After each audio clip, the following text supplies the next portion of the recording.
Բարի երեկո ձեզ սիրելի քուրեր եւ եղբայրներ, ուրախ եմ նորից բոլորիդ հետ կապի մեջ դուրս գալ, մասնավորապես այն մարդիկ, որոնք ինձ հետևում են եւ ճանաչում են, եւ գիտեք, շատ կարեւոր ուզում եմ հայտնություն հայտնել, որովհետեւ վերջին ժամանակներում շատ լուրջ փոփոխություններ են մեզ սպասվում համաշխարհային մասշտաբով, մանավանդ Իսրայելի մեջ, ու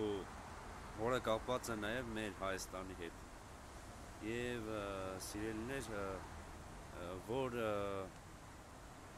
Իսրայելում հիմա տեղի է ունենում շատ լուրջ պայքար պետական եւ Նետանյախու նախագահան, որ ինքը շատ մոտ հարաբերությունների մեջ է գործնական, դիվանագիտական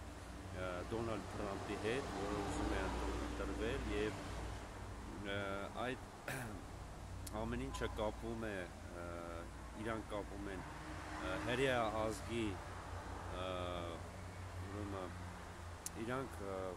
սպասում են Հիսուս Քրիստոսի գալստյանը, այսինքն օծյալին, որը որ միջև նախքան Քրիստոսը ասվել է մարգարեությունում եւ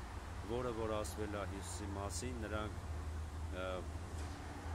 մտածում են, թե դեռ չի եկել, երբ որ խաչել են Հիսուս Քրիստոսին, նրանք խաբված են, որ դեռ Հիսուս Քրիստոսը չի եկել եւ հələ դեռ սպասում են, բայց իրականում սպասում են հակաքրիստոսին եւ այն ամեն արարողությունները, սիրելիներ, Ամերիկայից բերված ցլիկներ, անարատև զոհաբերություններ են անում իբր թե Աստծո համար,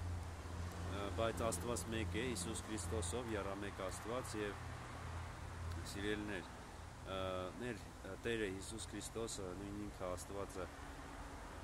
ինքը կոչ է արել եւ Մատթեոս ավետարանի 24-րդ գլխում, որտեղ 22-րդ գլխում մասնավորապես 24-ում ասվում է մեր ժամանակների մասին, իսկ 22-րդ գլխում հարսանեկան առակի, որ Աստծո առկայությունը նման է, երբ որ հրավիրվածները չեն գալիս հարսանեկի, խոսքը գնում է հրեաներին, որ չհավատացին Հիսուսին որպես Աստված, եւ ընտրվում են հեթանոսներ, եւ ես ասում են գնացեք եւ ընտրեք դրսում գտնվող բոլոր այն մարդկանց, բայց ամեն դեպքում շատերը մերժվում են եւ դուրս են շպրտում, որտեւ ամեն մարդ կանչված է, բայց բոլորը չէ, որ ընտրված պետք է լինեն, եւ շատ կարեւոր